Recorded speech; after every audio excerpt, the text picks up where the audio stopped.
Across the U.S., there are many iconic highways that have been built throughout history. You may know Route 66, the Pacific Coast Highway, the Great River Road, or something newer like I-95 up the East Coast. All of these highways have major historical significance to the country and shaped our infrastructure to be what it is today. So today I wanted to talk about one of those highways that are so important to the country, the Blue Ridge Parkway. Before that though, I wanted to ask if you would please consider subscribing to the channel. 80% of viewers on this channel are not subscribed. It's quick and easy for you, and it helps me out a ton. So if you appreciate the video, subscribing is a simple way to help out the channel. Thank you so much. So what is the Blue Ridge Parkway? Well, before we get into the history of this highway, let's give an overview of this 469-mile route. It starts at the southern entrance of the Great Smoky Mountains National Park, the most visited national park in the country. At no point does it go into the borders of the park, but instead starts at the entrance. It starts to move at a southeastern angle for around 35 miles before taking a sharp turn to the northeast, the direction it'll spend pretty much the rest of the route taking. Next, it moves into its one and only major metropolitan area with Asheville, North Carolina, which holds a metro population of 469,000, which matches up with the distance of the route in miles, which is 469. Fun little detail there. Anyways, it tries its hardest to pass south of the main city as to preserve its rural feel. It does do pretty well with that, using bridges to avoid direct intersections and staying under full tree cover. But you can still tell you're in a city while going through on the route. From Asheville, it goes into some of the biggest mountains of its route in an absolutely stunning portion of the highway. This route gets so sketchy here, though, that there isn't actually street view for most of it, so you're going to have to just take the route for yourself to see this area.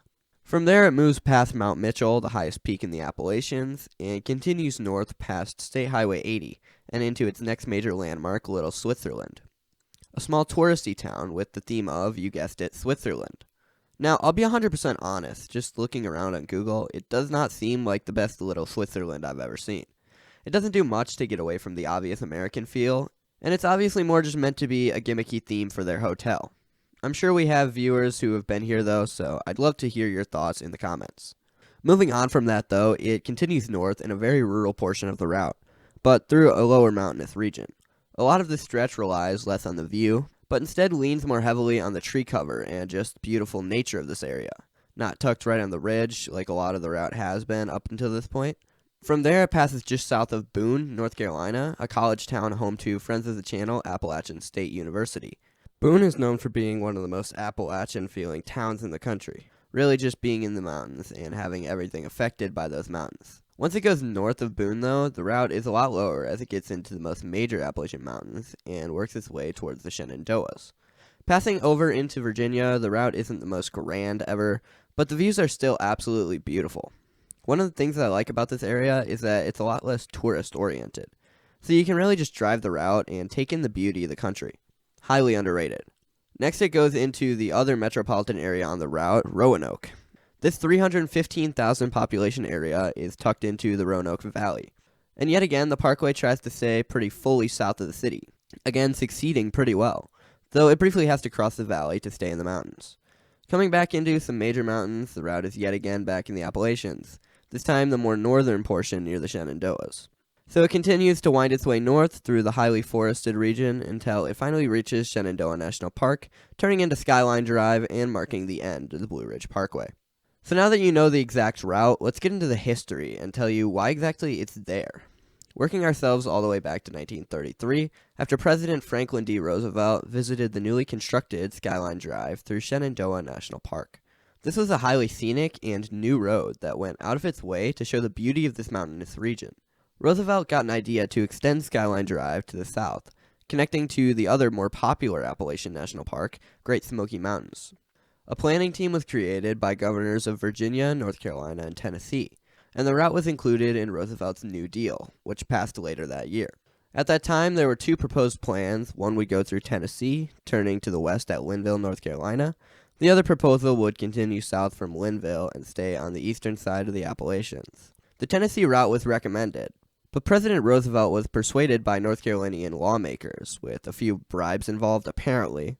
So work began in North Carolina on September 11th, 1935, near Cumberland Knot. Work in Virginia then began the next February. In 1936, the route was formally named the Blue Ridge Parkway. Lots of work was done on roadside cleanup and plantings, as well as improving fields and forests near the road to keep the rurality of the project. Everything possible was done to make sure the Blue Ridge Parkway gave a taste of the Appalachian Mountains and the wilderness involved with that. This involved new regulations for landowners, including requirements related to farm transport. Residents no longer had freedom to build on their lands without permission, or develop at all except for agricultural reasons. Commercial travel was banned on the parkway as well, so things weren't necessarily easy for residents. Because the National Park Service was trying to make a historic scenic highway, not any normal road. Construction continued until the end of 1966, when the route was completed, besides one exception, a 7.7-mile stretch near Grandfather Mountain, where the Lynn Cove Viaduct was built. This was a far more high-end part of the route, and wasn't finished until 1987, 21 years later.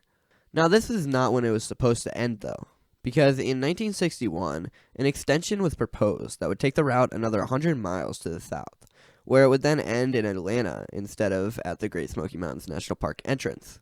The extension was signed and a 5-year schedule was proposed, with a budget of $87 million. 3 years after it was signed, though, with still no construction being started or completed, the project stalled. This was a time where the country was trying to cut the national debt, and there was already enough environmental issues with the route. The project just never happened. In 1985, it was formally canceled, with no construction work ever taking place.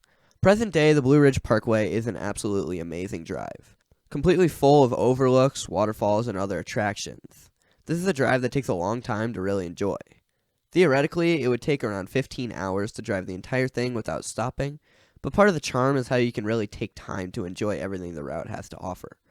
There are 200 scenic overlooks, including 68 in Virginia and 132 in North Carolina. That's an overlook every 2.3 miles, with many other attractions being found commonly as well. The most popular overlook is Richland Balsam, which happens to be the highest elevation point on the parkway at 6,053 feet.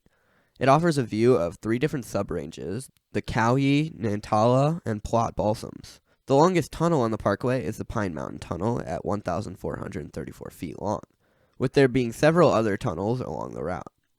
All of this has led to the Blue Ridge Parkway being the most visited unit in the U.S. National Park system almost every year for the past 70, seeing over 14 million visitors per year.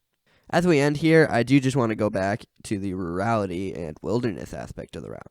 There are no billboards or neon signs, no restaurants or shopping centers, and just one hotel on the road's entire length. It does basically everything it can to not have direct intersections with major roads, and if you want to, you can basically completely lose yourself by just going straight on the route, from one end to the other, while having very little idea where you actually are. It's a seriously amazing road, and extremely important to America's history. Thanks for watching. Thank you to the members this week: JL, United States Railroad Crossing, John DeShirlia, Darkbird, Obigrad, Elijah Pass, Big Pasty, Jeremy Crone, Wolfling73, Snyder Schwein, Florida Jake, Philip Gertz, Somnam Woods, Stormy Knight, Nikita Martinoff, Haystack, Benjamin Whiting, Ryan Devins, Hazev the Wolf, Jake Holloway, Dominic Psyche, Rosebud 4, and Bryson. I appreciate you all so much. You seriously help out the channel, and I couldn't do it without you. If you want to become a member, the link is down in the description below. It's just another way to help out the channel if you genuinely enjoy the content. It helps me out as a person for saving for college, saving for a new car, just going into my savings and helping me out in the future. So if you appreciate my content and you want to help me out, this is the best way to do it, and I really, really appreciate it. Thank you.